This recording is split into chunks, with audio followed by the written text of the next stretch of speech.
আসসালামু আলাইকুম বন্ধুরা, কেমন আছেন সবাই? আশা করি সবাই খুব ভালো আছেন।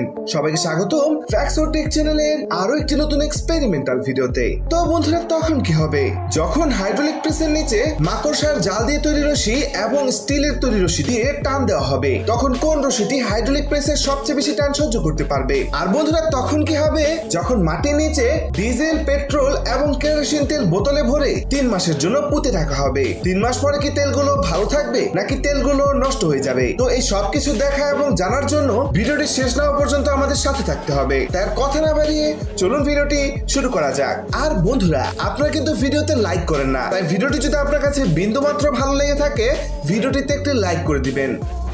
Number 5, water tank sound box.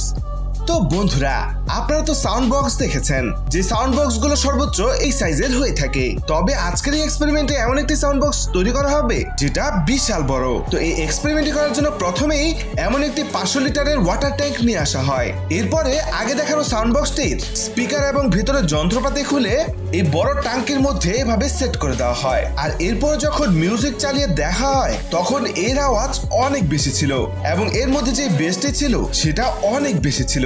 আর আপনারা সেটা এই দিলরাজ ভাইয়ের মুখ থেকেই শুনে নিন। भाई यकीन मानो या ना मानो, इसके अंदर से जो बेस आ रही है वो बहुत ज्यादा प्यारी है। यकीन मानो, मेरे भाई का विश्वास करो, भाई बहुत ज्यादा चेंज है। उस लकड़ी से तो ज्यादा ये चीज आवाज को एम्पलीफाई कर रही है। Number 4, oil under soil for 3 months. তো বন্ধুরা, এই এক্সপেরিমেন্ট করার জন্য প্রথমে 3 বোতল তেল নেওয়া হয়, যার মধ্যে একটি ছিল পেট্রোল, আরেকটিতে ছিল ডিজেল এবং আরেকটিতে ছিল কেরোসিন। এরপর সেই 3 বোতল অয়েলকে মাটির নিচে পুঁতে রাখা হয় 3 মাসের জন্য। 3 মাস পরে এসে যখন সেটাকে চেক করে দেখা হয় তখন এই বোতলগুলো কোথায় রাখা হয়েছিল সেটা খুঁজেই পাওয়া যাচ্ছিল না। তো অনেকক্ষণ খোঁড়াখুড়ি করার পর সবশেষে বোতলগুলো খুঁজে পাওয়া যায়। বোতলগুলো খোঁজাখুঁজি করতে গিয়ে কোদালের আঘাতে একটি বোতল ফেরে যায়, অর্থাৎ ডিজেলের বোতলটি ফেরে যায়, যার ফলে তেলগুলো মাটিতে পড়ে যায়। তাই কেরোসিন এবং পেট্রোলের বোতলটাকে নিয়ে আসা হয়। এরপর যখন দুটি গ্লাসের মধ্যে নতুন পেট্রোল এবং 3 মাস মাটির নিচে রাখা পেট্রোলকে ঢেলে দেখা হয় তখন তো আপনারা দেখতে পাচ্ছেন নতুন পেট্রোলটি হালকা ছিল, কিন্তু মাটির নিচে যে পেট্রোলটি ছিল সেটার রং অনেকটাই গাঢ় ছিল। তো এরপর যখন দুটি গ্লাসের মধ্যে নতুন কেরোসিন তেল এবং 3 মাস মাটির নিচে রাখা কেরোসিন তেল ঢেলে দেখা হয় তখন তো আপনারা দেখতে পাচ্ছেন নতুন কেরোসিন তেলের কালার কেমন একটু গাঢ় দেখাচ্ছিল, তবে 3 মাস মাটির নিচে রাখা কেরোসিন তেলের কালার কেমন একটু হালকা দেখাচ্ছিল। তো এরপরে তেলগুলো ঠিক আছে কিনা সেটা দেখার জন্য প্রথমে একটি বাইকের মধ্যে পুরনো পেট্রোল গুলোকে ঢেলে নেওয়া হয়। আর পর যখন বাইকটিকে স্টার্ট করা হয় তখন বাইকটি খুব ভালোভাবেই চলছিল। এরপরে কিছু পাতার মধ্যে কেরোসিন তেল ঢেলে সেটার মধ্যে আগুন ধরিয়ে দেওয়া হয়, আর সাথে সাথেই আগুন ধরে যায়। অর্থাৎ বুঝতেই পারছেন মাটির নিচে যদি কোনো তেল রাখা হয় তাহলে সেটার কালার অনেকটা চেঞ্জ হলেও এই তেলগুলো নষ্ট হয় না। Number 3, amazing magic trick.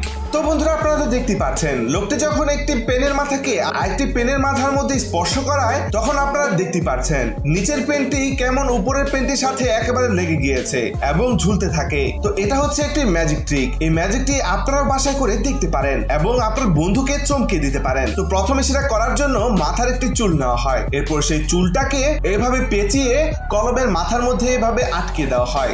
এরপর চুল লাগানো সেই কলমটিকে নিচের দিকে রাখা হয় এবং আরেকটি কলমকে উপরের দিকে রাখা হয়। এরপর যখন চুলে লাগানো কলমটিকে ছেড়ে দেওয়া হয় তখন তো আপনারা দেখতেই পাচ্ছেন নিচের কলমটি খুব অনায়াসে ঝুলছিল, যেন মনে হচ্ছিল সে আসলে ম্যাজিক দেখাচ্ছে। তো কারা কারা এই এক্সপেরিমেন্টটি করে দেখেছেন অবশ্যই কমেন্টে কিন্তু জানিয়ে দিবেন। Number 2, ant eating fish time lapse. তো এই এক্সপেরিমেন্ট করার জন্য প্রথমে একটি মলা ঢেলা মাছ নেওয়া হয়, এরপর সেই মাছের আশেপাশে কিছু পিঁপড়ে ছেড়ে দেওয়া হয় আর দেখা হয় যে এই পিঁপড়েগুলো এই মাছটাকে কতক্ষণে খেতে পারে। তো আস্তে আস্তে পিঁপড়েগুলো মাছটিকে খেতে থাকে। তো আপনারা তো দেখতে পাচ্ছেন এই পিঁপড়েগুলো মাছের মাংসলো যে অংশগুলো ছিল সেটাকে খেতে শুরু করে প্রথম দিক দিয়ে। তো আস্তে আস্তে ঘন্টা পেরোতে থাকে, এভাবে করে দিন পেরোয় যায়। তারপরও এতগুলো পিঁপড়ে মিলে এই মাছটিকে খেতে পারছিল না। এভাবে 2 দিন চলে যায়, তারপরও পিঁপড়াগুলো এই মাছটিকে পুরোপুরি খেতে পারছিল না। তবে 3 দিনের মাথায় গিয়ে মাছের মাংসালো অংশগুলো খেয়ে ফেলে, কিন্তু এর মাথা এবং কাটা অংশগুলো তখনও অবশিষ্ট ছিল।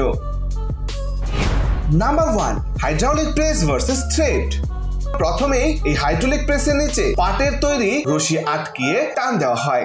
তো আপনারা তো দেখতেই পাচ্ছেন হাইড্রোলিক প্রেসটি যখন টান দিতে শুরু করে তখন কেজি বাড়তে থাকে। এক পর্যায়ে 224 কেজি টান সহ্য করেই পাটের রশিটি ছিঁড়ে যায়।